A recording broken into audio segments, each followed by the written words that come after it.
Şəhidlər günü 20 yanvar günüdür. Biz şəhidlərimizi anırıq bugün Azərbaycan xalqı olaraq. Bəndəliyin zirvəsi şəhadətdir. Biləsiniz, Allah şəhidləri necə əzizləyir.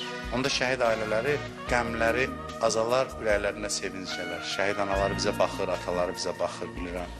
Şəhidin ruhu bədənindən çıxanda təəccüb eləyirdi, bu nə əzizlənməkdir.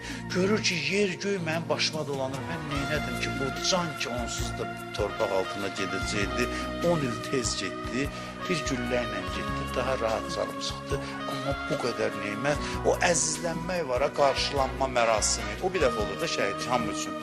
Cənnətdə həmişə qalacaq, şəhidin neyməti çoxdur, amma o qarşılanma mərasimi, o əzizlənmək, təzdən yaşamaq üçün bir də istəyirəm, canım çıxanda ki, görüm, mələklər çıxdı, biz bilmirik də nədir o.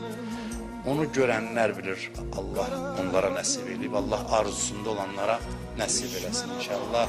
20 yanvar şəhidlərini, ümumən şəhidlərimizin ruhun ehtiramla yad edirik. Allah onların